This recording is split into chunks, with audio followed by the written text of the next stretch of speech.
G'day, Ian here. As I've been making these videos and noting the location and status of the various fire towers that I've been visiting, I was giving some thought to the men and women who occupied these lookouts for days, weeks on end. In particular, late spring in through those hot summer months into early autumn, keeping an eye out for the thunderstorms that would come rolling through that had no rain but full of lightning. And one strike from that lightning could set the whole forest on fire and ruin thousands and thousands of acres of valuable timber.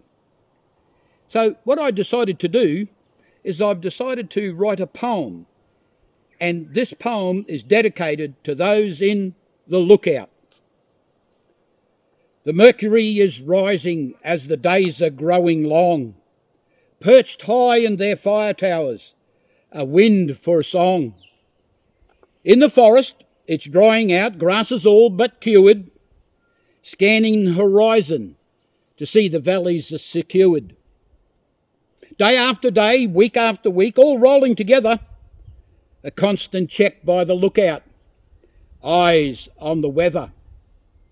The radio is crackling with an incoming warning, a change in the wind from the north in the morning. The sun starts to rise over the mountains and hills of the east, speckled beams on dusty glass as rains have long ceased. It's time for breakfast. Toast, bacon, eggs and a hot cup of tea. Pick up the binoculars, eyes to the lens. What will they see?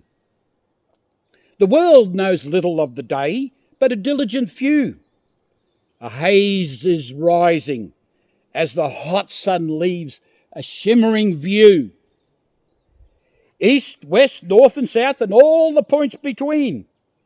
Lookouts on the job, scanning the horizon for what's there to be seen. Time is moving slowly. No shade is there as a hiding place. The day is getting hotter as the blazing sun keeps pace. The barometer is dropping, pushed to the low pressure line. Dark clouds are forming low on the ridges. Not a good sign. An eerie silence, not a sound to be heard as the birds have fled. Hot breezes start to cool as the skies grow darker overhead. The lookouts are preparing with every skill of their training. They know the sky, its telltale signs it soon could be raining. Not a drop to be felt as clouds are bereft of showers. Too soon the call goes out to others in their towers.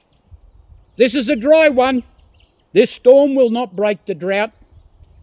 And as the storm pushed on through, no one was left in doubt. A lightning strike, the ground shudders, the skies rip a thunder. The birds and critters scatter from the crashing of the thunder. A hit on the majestic sentinel seen across the big tree line. Smoke and flames arise from the tear in the heavy old pine. All wise and now wide open with an air of expectation. The first call comes in, the bells go down at the station. It's a fire in the forest and it's spreading. Time for action. The crew is fully kitted. The call has gained some traction.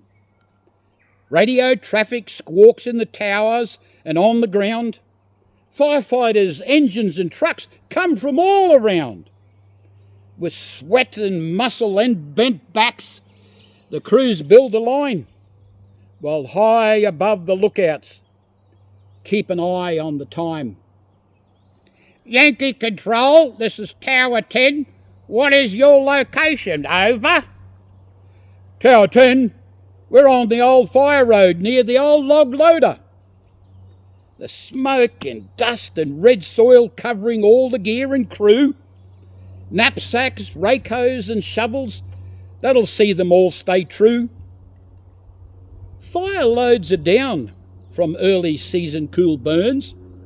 The job maintaining the fire breaks comes from the lessons learned. A sigh of relief can be heard across the burnt forest floor as a smoky swirl dances through the pines. The fire is no more. The season is at an end. The danger ratings are green. Not a bad year, but vigilance is always part of the team. Choking smoke is cleared. Lookouts can rest a little. Fire calls are dwindling. A few more left, but now only a trickle.